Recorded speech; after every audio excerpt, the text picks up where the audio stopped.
Good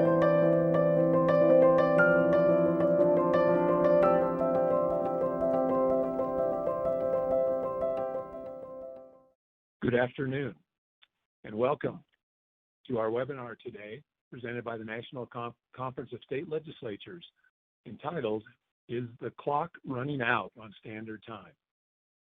We're very glad to have each of you with us in the audience today, and we have an entertaining and informative webinar. My name is Jim Reed, and I'll be the moderator for today. At NCSL, I lead the Environment, Energy, and Transportation program. This is the final webinar for the Natural Resources and Infrastructure Committee's 2020 Fall Webinar Series. We have sponsored a total of 5 webinars on a variety of energy, environment, and transportation topics. For information on these archived webinars, you can visit our website at ncsl.org. Before I introduce our speakers, a few housekeeping items. Today's webinar is a platform for information exchange and engagement. Over the next 75 minutes, we encourage participation through our chat box, so feel free to type your questions and answer any questions if you have the answer in the chat box on your screen. To begin building some comfort level with that chat function, and also to learn who might be online today, I would invite you to type in the name of the state from which you are calling today. Our webinar today is being recorded, and registrants will be able to access a recording of the webinar and the presentation slides on NCSL's website after the webinar completes. We will send out a notice once the resources are made available. Additionally, you can download the presentation slides being used today by clicking on the Resources tab below the audience chat. And also the speakers' bios are available for you to look at in the Speakers tab at any time during the presentation. So on to today's topic. The long-running debate over our twice-a-year clock-changing exercise continues in state legislatures, as virtually every state has considered bills on the topic in the last 5 years. Most to permanently switch to daylight saving time, or DST, as we'll call it today, which 13 states have now enacted. Congress is also contemplating bills to make a change too, as current law prohibits states from enacting DST on a permanent basis. However, as you probably know, states are able to stay on standard time and not change clocks with the passage of their own state legislation, as has been done in the state of Arizona, Hawaii, and most of the U.S. territories. NCSL has tracked this topic since 2015, and we've seen a steadily rising number of bills considered each year. We have an extensive web page, and we'll try and put that into the chat here pretty soon so you can see what the resources that NCSL has available. Just as a quick overview, in 2020, 32 states looked at 85 pieces of legislation, and 6 states this year enacted legislation. These were Georgia, Idaho, Louisiana, South Carolina, Utah, and Wyoming. And all of these pieces of legislation would establish DST as the official time year-round, subject to an authorizing federal law, and in some cases contingent on surrounding states enacting the same legislation. In prior years, Arkansas, Delaware, Florida, Maine, Oregon, Tennessee, and Washington passed similar legislation, and California voters authorized such a change in 2018, but legislative action is still pending. So the primary complaint of those seeking a change from the current situation is the act of clock switching itself and the problems that it creates. Opinions are mixed on the benefits of permanent daylight time versus permanent standard time, but all agree the back and forth with the clock is part of the problem. So our webinar today and the panelists who are involved in this topic will explore the current national clock changing policy, state and federal roles, the renewed potential for time zone fragmentation, and the impacts, both positive and negative, across various sectors of American society and the economy.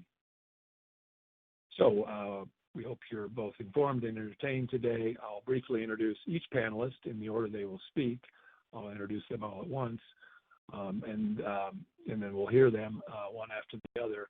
As noted, their short bios are available there on the Speakers tab on your screen, and their photo will appear while they speak. Each will have approximately 10 to 12 minutes to speak, and they'll have slides to accompany their remarks. So now let me introduce our speakers. Speaking first is State Representative Raymond Ward. He's a Republican from the state of Utah. He's a family physician and focuses his legislative efforts on medical issues. He sponsored the legislation in the Utah House this year in favor of year-round daylight savings time, as already noted, which passed through and is now law in Utah. He'll give an overview of history of time change policy at the state and federal level. Next is Scott Yates. He's an advocate for lock the clock, and he favors letting the states decide and is neither advocating for year-round standard time or year-round daylight time. Scott is a writer, an inventor, and founder of 3 technology startups. Speaking third today is Dr. M. Adil Rishi. Dr. Rishi is a pulmonary critical care and sleep physician practicing at the Mayo Clinic Health System in Wisconsin, and he's also an assistant professor of medicine. And he authored the position statement by the American Academy of Sleep Medicine, which favors fixed national year-round standard time, and he'll be speaking to that today. And our final speaker is State Representative Denise Brewer. She's a Democrat from the state of Oklahoma. Representative Brewer sponsored legislation this year in favor of year-round standard time in Oklahoma, which did not pass. She is a mom, a national award-winning journalist, and a fierce advocate for her community at the Capitol. I want to thank each speaker for joining us today, and now we will hear from Representative Ward. Representative Ward, if you could take the floor. Thank you so much, Jim. Thanks also to Ben and Shannon for setting this up, and thank you so much to NCSL for setting this up. Let me see if my slides are moving. A little slowly, there they are. This is a great topic for NCSL because this is another issue where there's a desire among our constituents to see a change. The federal government has been either slow or we could say completely unresponsive, but states have been able to start to move, and the more the states move, the more it gets the attention of each of our respective federal delegations, and so that we could hopefully use our state legislatures to get things done. I'd like to start out by just telling a story, just from my clinic. Jim, the slides on my screen are going very slow when I press the key. I'm hoping to be on slide 5.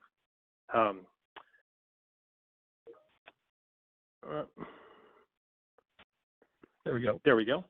Yeah, all right. So just about 2 years ago in my clinic, I visited with a gentleman. This is one of my patients who had had diabetes for many years, and come around to the first week of November, he was up on a chair, reaching up for a clock high up on the wall to try and get it changed for the time change. The chair twisted out from underneath him, and he fell down to the ground and just got a cut on his foot, which at first seemed like no big deal, but a week later it was red and hurting even more, and a little bit after that, it was really bad, and he had a fever and landed in the hospital and spent a week in the ICU and then another month on IV antibiotics for an infection in his foot from that. That didn't heal up because of his diabetes. And in the end, he finally recovered from that several tens of thousands of dollars later. And that's just one little tiny anecdote, right? That's not statistics. That's not an overall sweep of things. But I think it's a microcosm for this issue. There was no reason that he should have had to been up on that chair reaching up to change the clock, the same as there is no reason that the rest of us should be having to change our clocks back and forth every year. Thinking about this issue, I do think it's helpful to go back and remember the history of how we got here. And how we got here started in the 1890s when a group of merchants thought to themselves that their business would do better if there was an extra hour of daylight in the evenings. One of those was William Feline. He had a chain of department stores up in Boston, but he wasn't the only one. There was a group of different ones who thought that this would be better for their business. So they started banding together to convince Congress to make a change to the clocks. Only they thought this is not going to be very persuasive if we say that it's just a group of us merchants and we need to change. So they tried a bunch of different tactics. They hired a publicist to get a good message. For a while, they settled on a message that this change was needed for the farmers. So for a while, they pitched it that way, that this would be better for all of our farmers in the country, and that was why, out of our patriotic duty, we should get Congress to try and change the clocks. As a politician who has been through some campaigns and watched many other campaigns, it's always interesting to me to see campaign literature. So here on this slide, which again, I hope these are switching faster out there than they looked on my computer, is some campaign literature from their campaign to try and get folks to change to the different schedule on the clocks. This postcard, it says, "Saving Daylight. Sign and mail one of these postcards to your congressman at Washington and help make it a national law to set the clock 1 hour ahead." And, you can see a different style of drawing compared to something that you might mail in a postcard for your campaign today, but some of the same things are all there, including the fact that you always have to look a little closer to see who it is that's sending the card out. But if you look down on the bottom, in that little red handwriting that's a little bit difficult to read, it says, "This card is coming to you from the United Cigar Stores Company." Can you click forward for me, Jim, there? After this campaign went on for a while, then we got to World War I. And this same debate was out there. And now there was another reason. It was said our wartime manufacturing will be better if we set the clocks ahead. So now there was this other patriotic reason to change. And the debate was going back and forth and wasn't necessarily going anywhere until in the middle of the war, Germany made the change. And in a panic, within a week, Great Britain had made the change. And then a few weeks later, the United States made the changes. So now we were on daylight. It was called wartime at the time. But then the war came to an end, and everyone breathed a sigh of relief and said, "Oh, gosh, it's time to go back to just normal time." So we switched the clocks back and went back to normal time. But it wasn't too many years until World War II came around. And by then, everyone knew, gosh, manufacturing's better if we're on this other wartime. So come World War II, we switched it back to what we call today daylight savings time. But then after World War II, things kind of went off the rails. Some states went back to standard time, and within states, some counties did and some counties didn't, and with counties, some cities did and some cities didn't. And so then it was just a mishmash all across the country of different jurisdictions doing it different ways. And so after a while, Congress came in and said, "This won't do. This isn't good for our economy. It needs to be standard." So they passed a law that said, "Hey, states, you can have it one of two ways. You can keep switching your clocks back and forth, or you can stay on standard time." And within not too long of a time, most states said, "Well, we're going to keep switching back and forth." Arizona settled on standard time. And we went that way for a long time until 2005. There was another change. And then in the name of energy efficiency, we kind of expanded the amount of time that we stayed on daylight time. So now for these last 15 years, 2/3 of the year we're on daylight time, and most of us are used to that. And then for 1/3 of the year, we're still on standard time. And I think as people have gotten more used to daylight time, people are saying to themselves, "I really like this. Can't we just please stay here?" As a politician, if you're thinking this might be something that I want to address, I think everyone would say, "Well, gosh, I need to see what my constituents think about it." And so that's what I did. So I sent out, I have a survey that I send out every so often and put this issue out. And so put a couple of questions in a row. And the first question I put out was, do you prefer to continue to change the clocks every year or to stop changing the clocks? Overwhelming majority, we're 78% to 20% on here, said stop changing the clocks. We don't want to change the clocks. We want to have the clocks just on one time. So that, I mean, there's not almost any issue out there where you get that big of a split, but this is pretty darn clear cut. But that's not all you need to know, right? I mean, if you want to stop changing the clocks, then you need to go to the next question and say, well, do you prefer the summer schedule, more light in the evenings, or the winter schedule, more light in the mornings? Not hard to see the majority here again, right? It's 2-to-1 of my constituents in my district want to stay on the summer schedule. 1/3 prefer the winter schedule. And my understanding from different polls I've seen is that my district isn't too different from other national surveys that have been out there among people. They fit right in. But really, I think there's a third question, because every time you bring this issue up, some people say, well, this is just silly. You should be talking about Medicaid or your transportation issues. You shouldn't be wasting your time on that. So I did put a third question on it and ask, well, is this issue worth my time? Would you like me to work on this issue? Do you think it is very important, a little bit important, or not important at all? Just stop wasting your time on it. And that came back pretty good. 65% of my constituents said important or very important. Yes, spend your time on it. So I was very happy to spend my time on it.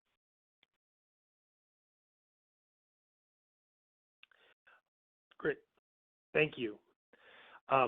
It's a good way to pose the question. How, with that crazy history, how is it possible that this is still a thing, and yet it is still a thing. So what is it that we would need to do? What is it that stops this from working out? Why is this issue so hard? And there are some pretty clear-cut reasons why changing this issue is hard. The first is that there's three options, not just two. I mean, it's hard enough in any legislative setting to get all the majorities that you need to get something through when there's just two choices. And it's the harder still when there's three options to get over 50%, to stay where we are, to move to standard, or to move to daylight. So that's one obstacle. The second obstacle is that what people want, what most people want, that is to move to daylight time, is what the feds won't let you have. They'll let you keep switching. They'll let you go to standard, but they won't let you have what most people seem to want. And then the third issue, which is a very important issue, is that people do not want to be on daylight time if that means that they're out of sync with all their neighbors. If the other states around or the other cities around are not going to be on the same schedule, they want to avoid that. It's important to people for economic reasons to stay in the same block. So what's the solution to that? And I think the solutions, once you kind of frame the issue that way, are also pretty clear. The solution is, one, as to be trying to get people what they want, which is more daylight in the evenings with the clocks stopping changing, even if that requires a federal change. So even if we have to go through the federal government, if we're working towards what people want, eventually I think we will have better success. And secondly, whatever request we make needs to be couched in language that makes it clear that we are not pursuing a course that puts us out of sync with surrounding communities or surrounding states, so that the change will take place just when surrounding states also make that change. This issue in Utah had been debated back and forth, made it various degrees of progress, but always gotten shot down until this last year when we did those two things, to move to daylight time and to couch the request in language that said we're only moving when all of the surrounding states, and that argument together with the argument that says most of the rest of the world does not do this, and other states are also moving in this direction. More and more states are requesting this same thing, suddenly made the issue very easy for us. So when we couched it in that language this last session, we had no problems getting large majorities in House and in the Senate, and it went through very easily. Our law is a contingent one. It says we will move to daylight time with a future effective date as soon as Congress gives permission, and 4 of the Western states also agreed to make that change, and it went right through. So now we're taking that and trying to work with our federal delegation to get them to come around to the state's same opinion, and I hope other places could have the same success. Thank you.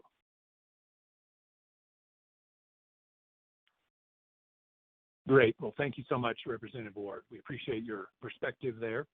We will move directly into our next speaker, Scott Yates. Scott, you have the floor.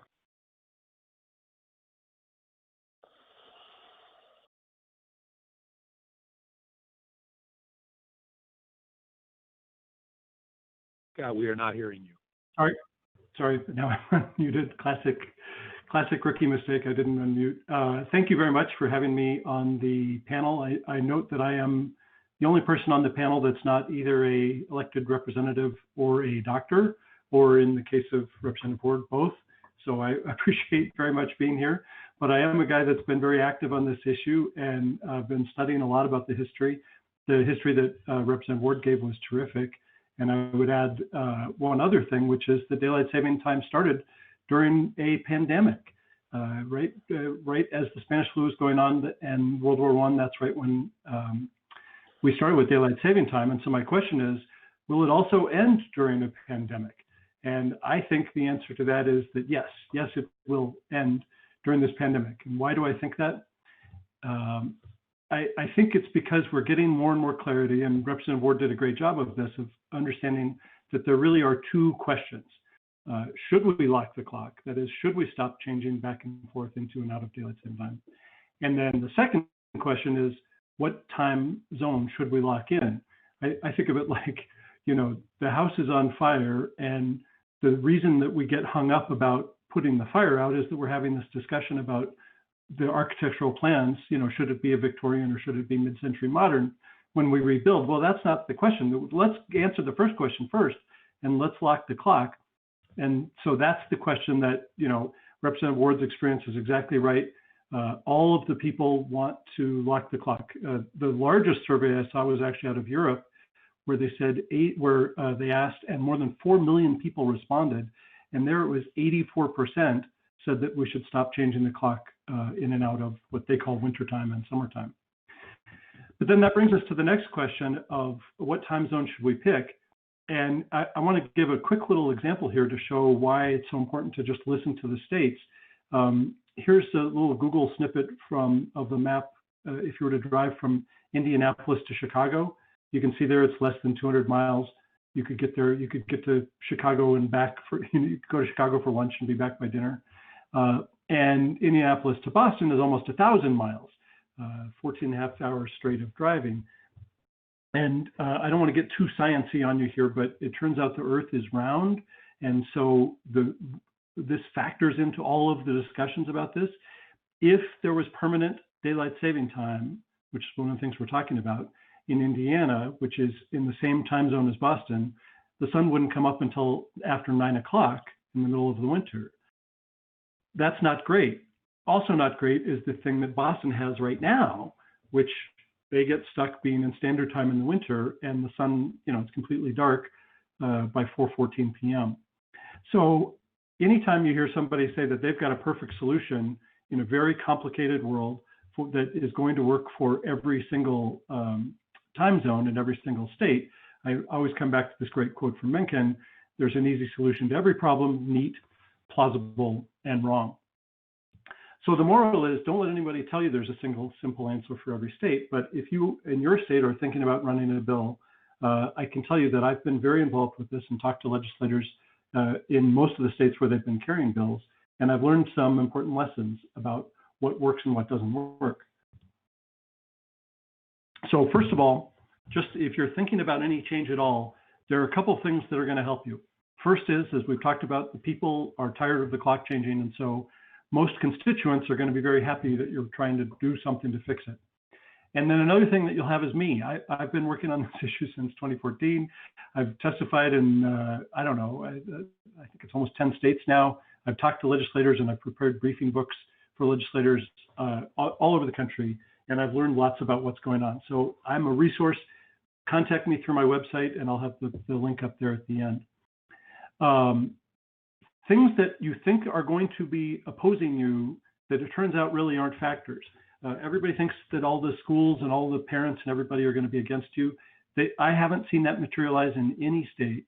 And also, as that funny video from John Oliver points out, the farmers really don't care. In fact, the last state I testified in before COVID, the farming lobby in Wyoming actually came and supported a bill to lock Wyoming into daylight saving time permanently because the cows really don't care. In fact, I learned from dairy farmers in Nebraska that the dairy farm operations run on a clock, and so the cows feeding and milking is goofed up for a couple of weeks twice a year because of the time change, and so farmers are not going to come out against you. Cows are like cats; they just don't understand why they have to wait another hour for food. All right, let's say you are deciding to run a bill that puts your state into permanent standard time. So this would be the winter time year-round. Who you are going to have on your side? Sleep researchers, for one, and we're going to be hearing from one, I think, after I speak. We've got a doctor that's going to talk about that. And also current federal law. This is something you can do right now. That's what Arizona and Hawaii have done. Interestingly, no states have done it since the 60s, and it's been difficult getting support for this broadly, and people that have tried it haven't had great success, and we're going to be hearing from a legislator, and I'm very interested to hear what her experience has been with that. If you propose permanent standard time, you should know that there are going to be lobbyists coming out of the woodwork that are going to be opposing you. Outdoor recreation, you'd be shocked, maybe you wouldn't be shocked at what a big lobby like the Weber Grill and the Outdoor Cooking Association have. Golfers, both the Golf Industry Association and individual golfers are going to come out and testify against you. They like the sunlight later in the day so they can play golf after work. Retailers, that example that Representative Ward had at the start was instructive and helpful. They've actually done some pretty significant studies showing that retail sales are hurt when it's darker earlier. public health advocates, the more sunlight you have after school and after work, the more time you can spend exercising. Depression and suicide researchers, the depression and suicide numbers go up after the sun starts going down earlier in the day. And most of the constituents, the numbers you saw from Representative Ward are exactly right. If you advocate for permanent daylight time, you're going to have the people on your side, but you're going to have the sleep researchers against you. This is something that I've seen, I've been on this issue 6 years. Just in the last year, the sleep researching community has gotten very active in opposing any efforts to go into permanent daylight time. It's curious to me about that, and I want to, if we have a chance, I want to ask about this, why they are so active about this, and like the American Psychological Association, which deals with depression and suicide, has not been more active, or like the American Heart Association with all the heart attacks that happen with the spring forward time change, why they haven't been more active. I don't know why the sleep researchers have gotten so active on this issue, but they really have. Live broadcast TV industry, they killed my bill in Connecticut, not my bill, Representative Vail's bill in Connecticut. We had worked out a compromise. It was a great compromise and would have been a fantastic move forward for Connecticut, but Connecticut is the home of ESPN, and in a backroom thing, they were able to kill that bill, which was quite frustrating. And then my home state of Colorado, for reasons that will make you even more cynical, the ski industry will oppose you in Colorado. And then we've got federal law. All right, let's talk about federal law. I'm emailing, I think, every few days, at least once a week, with Marco Rubio's office. They actually put me in a video on their site, even though I said, look, I'm not necessarily a proponent of your bill, because your bill says that we should go permanently into permanent daylight saving time for everybody. And they said, that's all right, just give us some facts and figures. And they actually put me on their website. They have a bill that has gotten amazing juice, and we're going to talk about this in a second. There's also a bill from Representative Bishop from Utah that's going through the on the House side. Both are going to have to start from scratch. The Senate bill had the most juice. The question that comes up that I think is interesting is which one should happen? Should we have federal action or should we have state action? And my answer to that is, once again, yes, we should have both.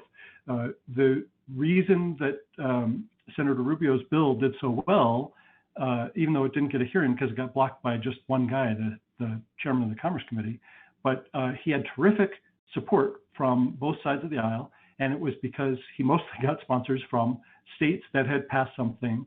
So Florida's legislature passed a bill, and weeks later, Senator Rubio came out with a federal bill.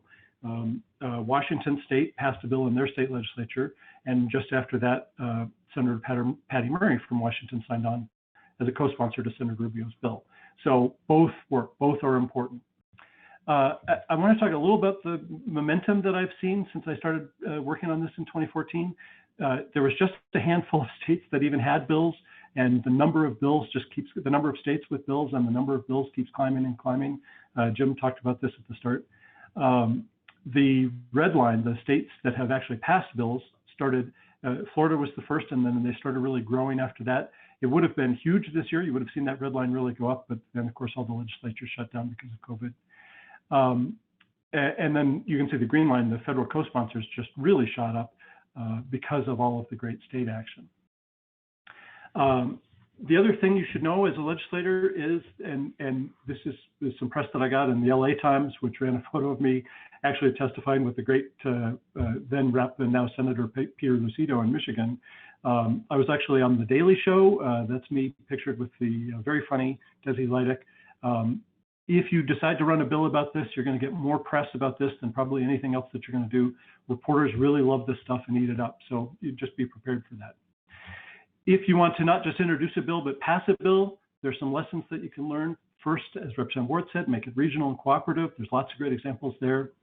If you want to get something passed, don't try for permanent standard time, opt for permanent daylight saving time.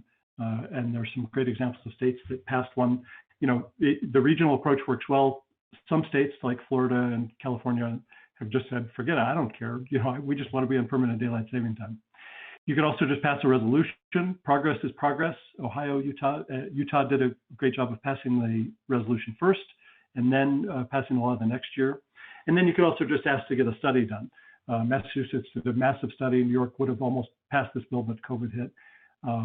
Massachusetts, you can look at the study that they did, which concluded that for Massachusetts, the best answer would be permanent daylight saving time, and they have a solution to do that. So just wrapping up, the question that you always get is, why are you focused on this instead of blah? And, the time is always right to do the right thing. I actually agreed. And when COVID hit, I backed away from all of my advocacy, and I shut down everything, and I just went dark. And it was because, people really did need to deal with COVID. But now we're dealing with it. We're dealing with lots of other issues. This is a legitimate public policy issue. The reason in that slide where the numbers started really going up, I think the reason that the bills and started passing and that they and we got so much better traction is this idea has gotten really fully entrenched, which is this is not a quirky issue. This is not a goofy issue. This is a legitimate public policy issue. There are dozens and dozens of people that die every year from traffic accidents and after the spring forward time change. There are, deaths just go up. Heart attacks go up, strokes go up, workplace accidents. So this is a legitimate public policy issue, and so it's time to do the right thing. And the next steps, I would say, go for it. Pass that bill, get something on the books, and keep in touch with me. I'd be happy to help you in any way I can, provide research and help you with that. If you want me to come testify, I've got lots of frequent flyer miles, and we'll see when's safe to testify again, especially now with remote testimony. That should make it easier for me to testify just about everywhere. And then also I'm happy to highlight your success on my blog. So definitely keep in touch. It's just sco.tt/time, and everything you'll need to be right there. That's it. Thanks again for the time. And, I'll be happy to be part of the Q&A once that time comes. Great. Well, thank you. Thank you, Scott Yates. That was informative and helpful. And we'll move to our next speaker. Dr. Rishi is going to give the perspective of the American Academy of Sleep Medicine. Dr. Rishi, you're on. Thank you, Jim. Thank you for having me. I guess we'll get right into it. I do not have any conflicts of interest in relationship to this talk. Today, I'm going to focus on the position statement that the American Academy of Sleep Medicine, that represents over 10,000 sleep researchers, circadian rhythm researchers, and sleep physicians across the country, put out earlier this year. So we've already kind of gone over what daylight savings time is. I think it's worth stating again that the time and the date of when daylight saving time begins and ends is set in federal law. We've heard by other panelists that several states have introduced legislation in favor of permanent daylight savings time and getting rid of the twice-a-year switches. It's, however, worth mentioning that almost equal number of legislations have been introduced in states going the other way, which is to go to standard time. In fact, several states have competing legislation at the same time. As mentioned by other panelists, there are at least a couple of states that have decided to go to permanent standard time, including Hawaii and Arizona.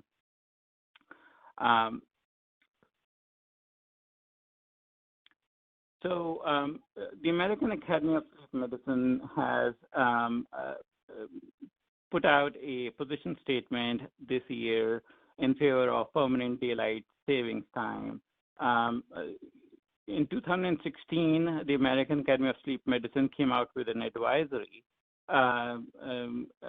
for the general public in regards to measures that can be used to mitigate the harmful effects of the switches between standard time and daylight savings time.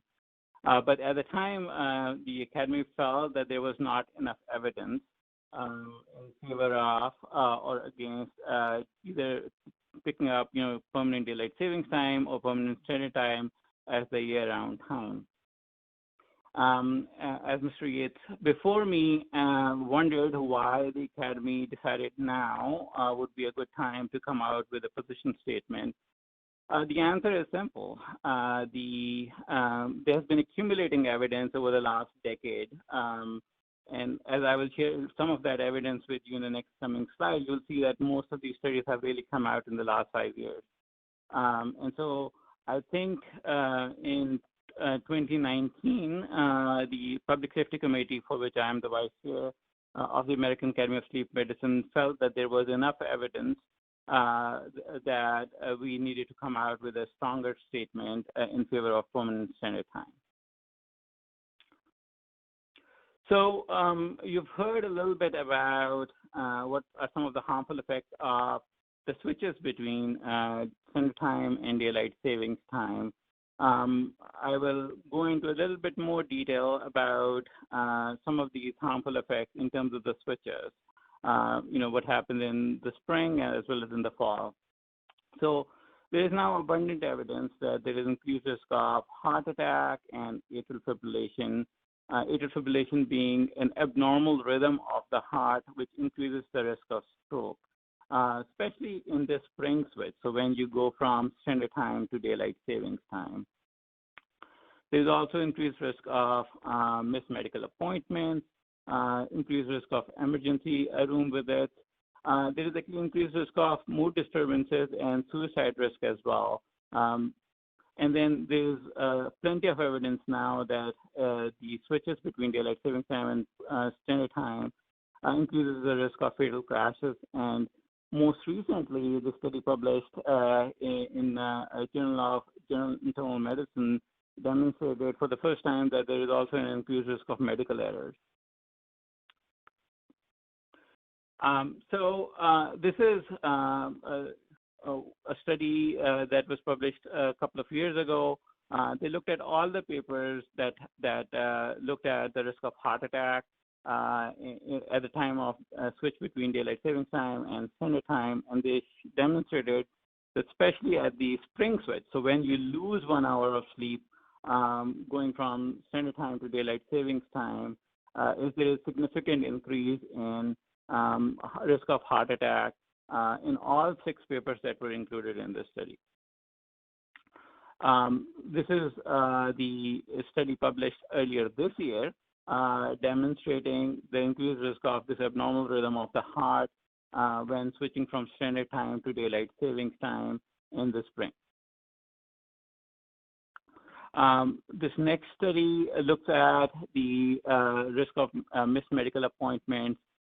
This data is from Scotland, 6 years worth of data demonstrating that in the spring, when you go from standard time to daylight savings time, there is increased medical misappointments. And when you go in the fall from daylight savings time to standard time, there is actually a decreased risk of missed medical appointments. So things improve after you go back to standard time. In terms of suicide risk, this is a study comes out of Australia, 30 years worth of data demonstrating increased risk of suicide both at the spring switch as well as at the fall switch. This study, the next one, looks at the risk of crashes, motor vehicle crashes, as well as work-related accidents. The data it comes out of New Zealand, 11 years worth of data from medical claims, and demonstrating again that there is an increased risk of accidents on the road as well as at work at the spring switch.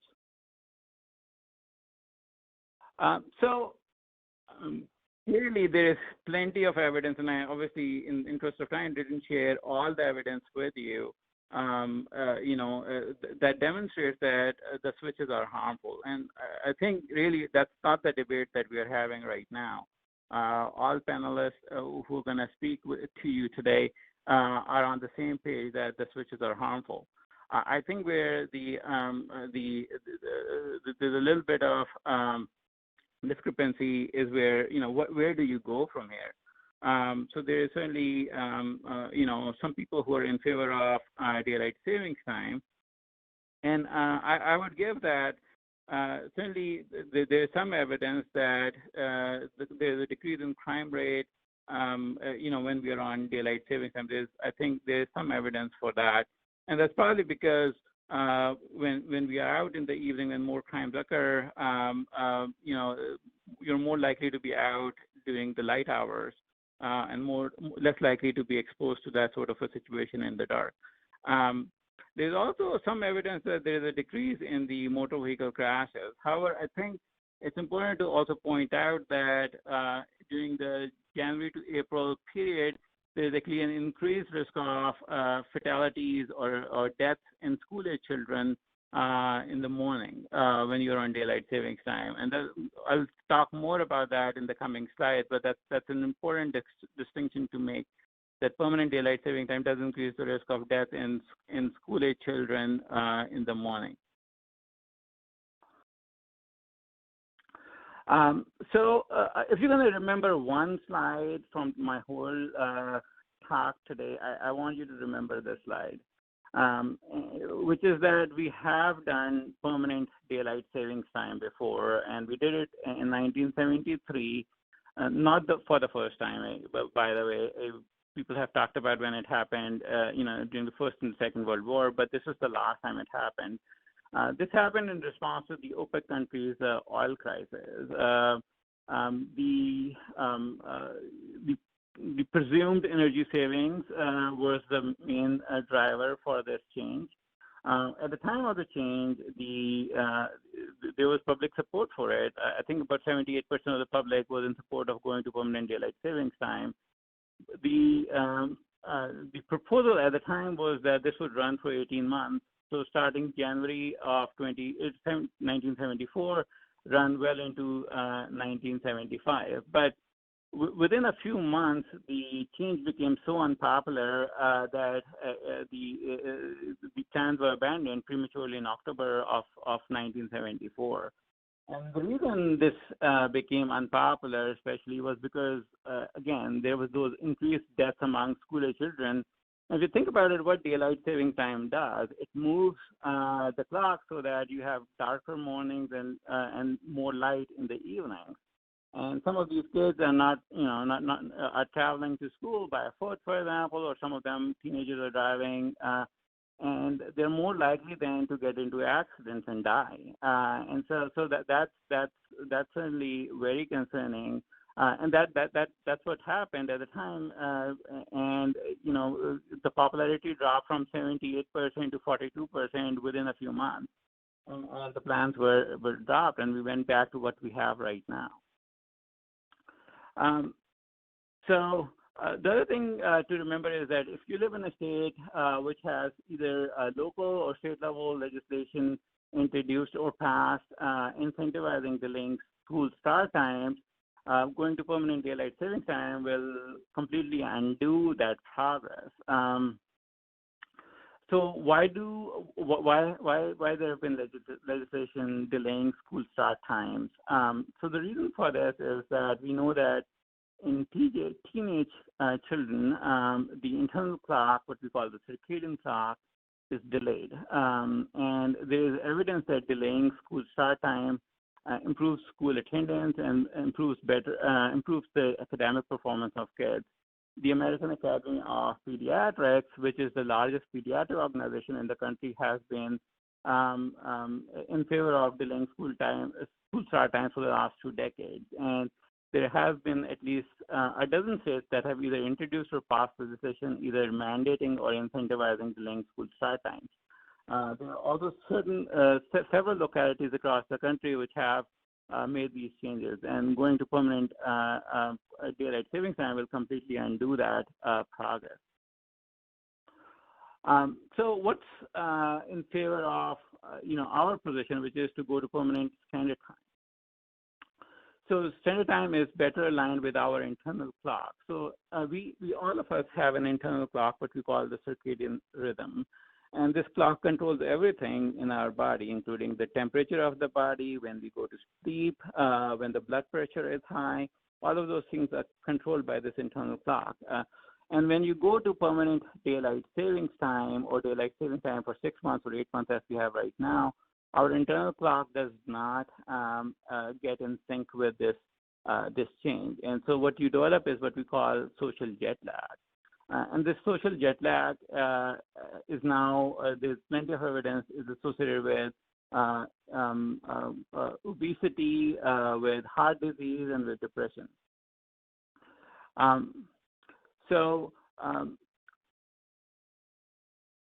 This next slide data comes from Dr. Roenberg, who is a researcher in Europe, has done a lot of work on this.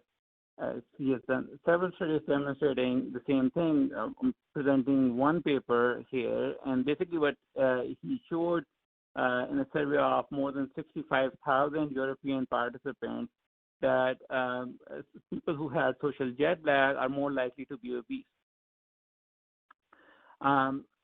This next study is from Koopman and colleagues, and what they demonstrated in this study was that having social jet lag is associated with this condition called metabolic syndrome. And metabolic syndrome is nothing but a combination of being obese, having high blood pressure, having diabetes, and having heart disease.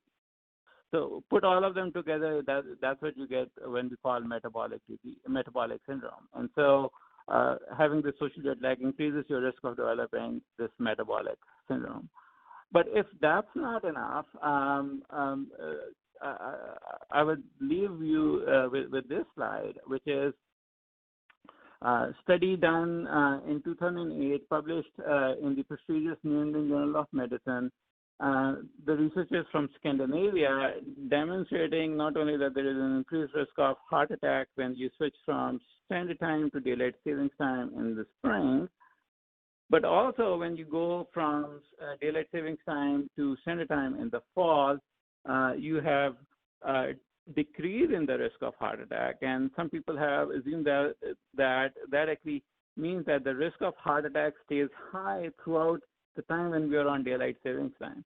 And if that's true, that's untold number of people dying because we are on daylight savings time. And, so that's obviously very, very concerning. So I would say that certainly there is more research to be done in terms of, what are the chronic harmful effects of daylight savings time.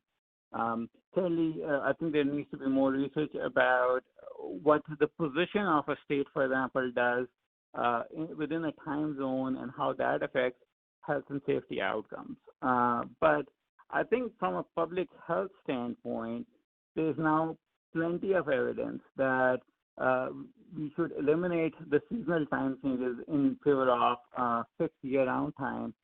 And the standard time would best align with human circadian biology, with our internal clock, and has the potential of producing beneficial effects of public health and safety. And I thank you. Dr. Rishi, thank you so much. That was very informative, and we appreciate all your data and information to help inform the audience that's listening to this. So we'll our cleanup batter, so to speak, since it's during the World Series. I'll make that analogy, is Representative Denise Brewer, and she is going to finish up for us to talk about her bill in Oklahoma and what she is proposing there. So, Representative Brewer, take it away.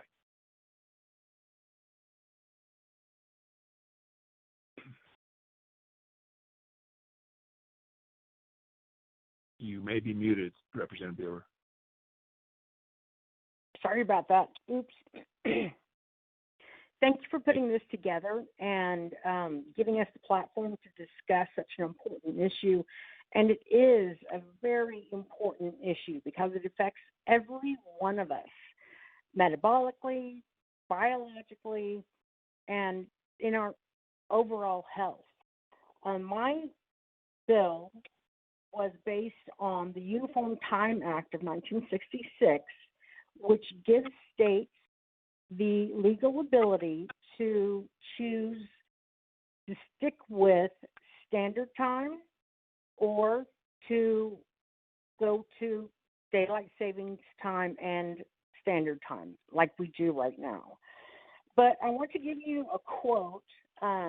It's a Native American quote that's about daylight savings time, and it says, "Only the government will believe that you could cut off a foot off the top of a blanket, sew it to the bottom, and then have a longer blanket."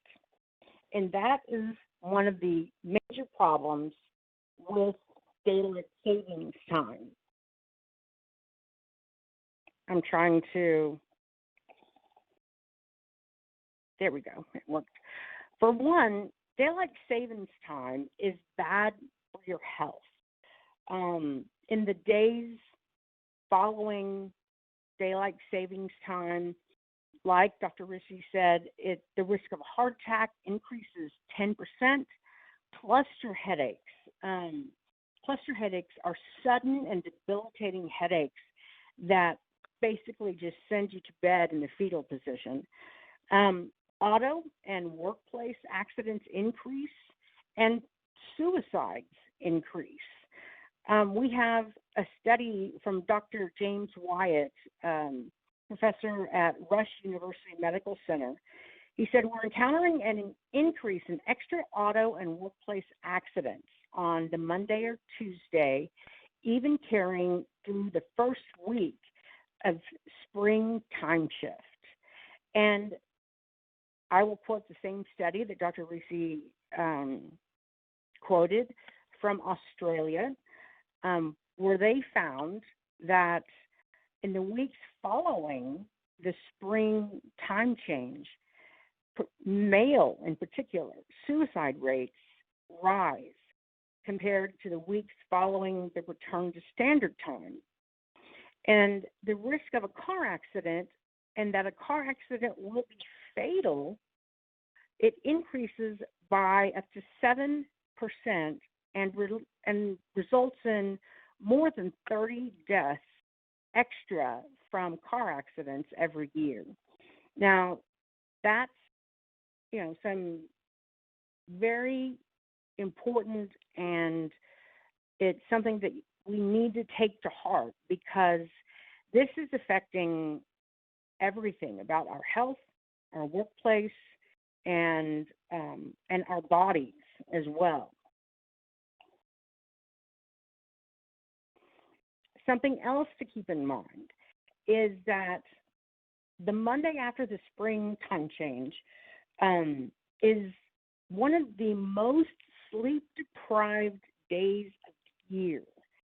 And the daylight saving times change sees an increase in what they call cyber loafing, people that are at work but not really, and they're just on the internet and trying to stay awake. And Dr. Raymond from Germany, a chronobiologist who studies the body's relationship with light and dark, notes that the human circadian clock does not adjust to daylight savings time. And there are consequences to that. The majority of the population has drastically decreased productivity, decreased quality of life, and an increasing susceptibility to illness. And people are simply just tired.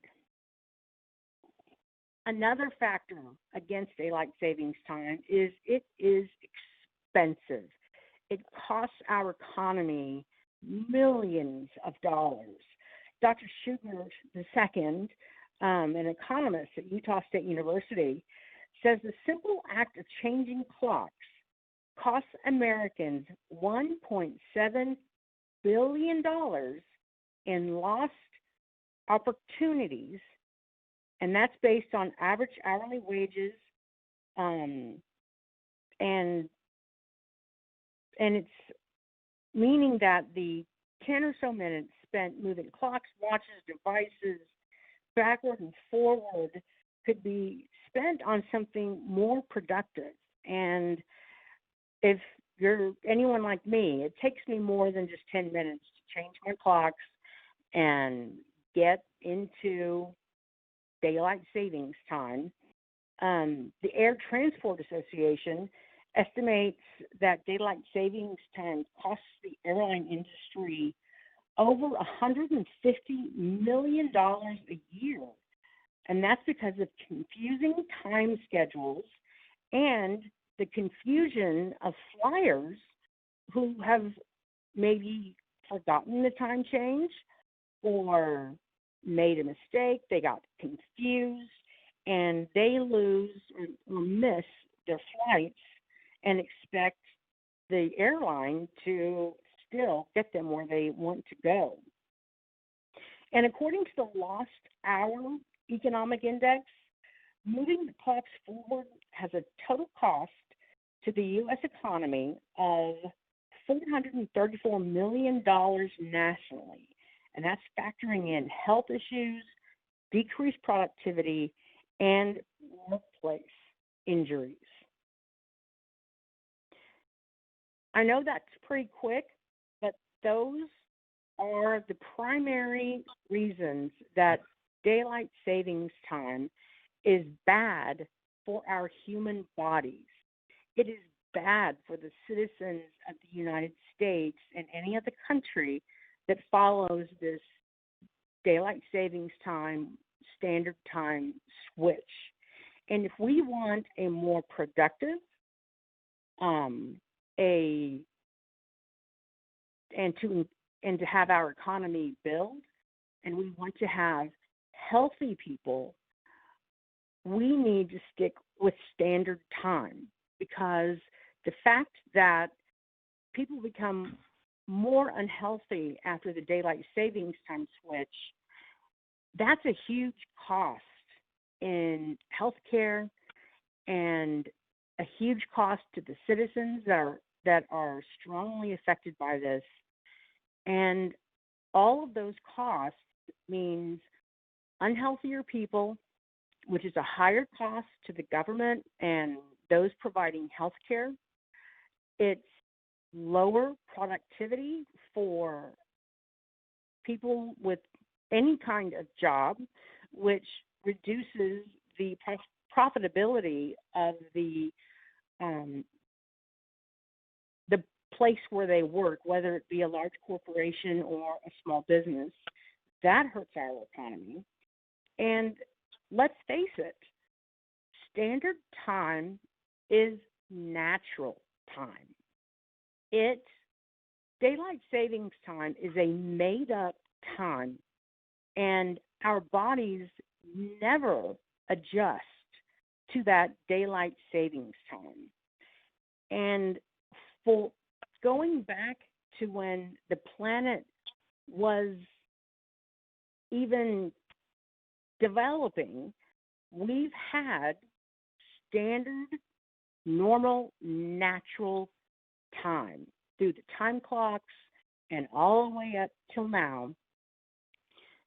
We need to stick with what's natural and what's most healthy for each and every citizen in the United States. And to force your circadian rhythms into another entirely different time, it's only an hour, but you just don't adjust.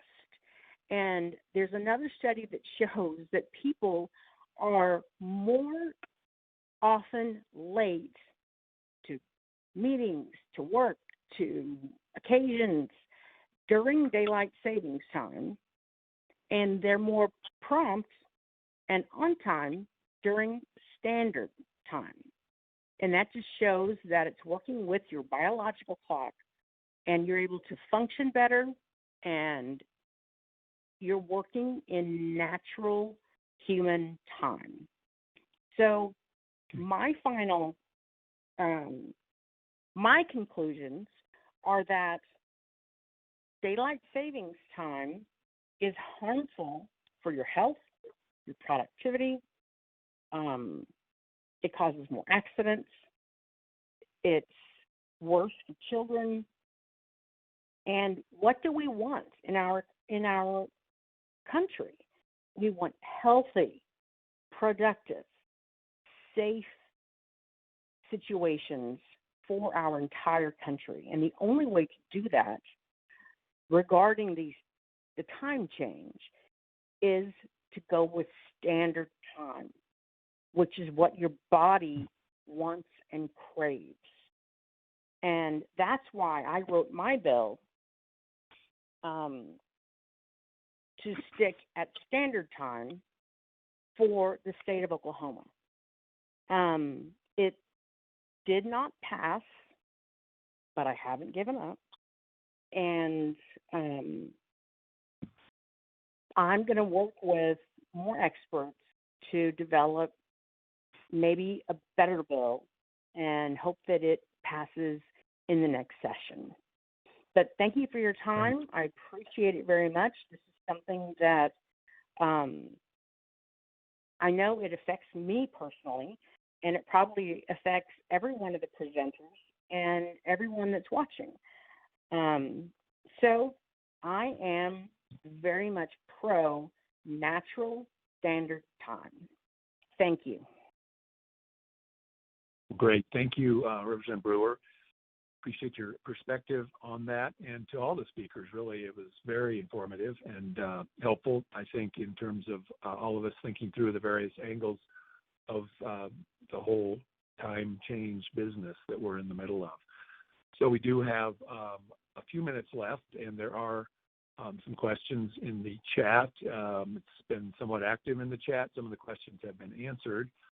But one of the questions that came in early on that did not see an answer on has to do with the constitutional issue. And let me just read that out. And I think perhaps this might be something that you confronted Representative Ward. So maybe you could start with the answer to this one. This was the question from Helena Volzer, and it says, a question I have regarding state legislation on this subject. If states condition the move to permanent DST based on whether Congress allows it, isn't that a constitutional issue as an unlawful delegation of legislative authority, i.e. by conditioning what the law should be based on, what other states or Congress does? I could potentially see the state laws being struck down by the courts on these grounds. Representative Ward, do you have a perspective on that? And then we can open it up if there's any other perspectives. Sure. So I think, there's two questions. One, I don't think anyone would argue that it was illegal to have it, the understanding that it was based on what Congress did, right, as that's the decided question, is that our laws can't directly conflict with Congress. It is a question as to whether or not it's legal to make a law that's conditional on what other states do. And we discussed and went through that issue with our legal counsel here in Utah at the time we were bringing the bill through, and our legal counsel came back with the conclusion that it would not be a problem and that we were okay to run the bill.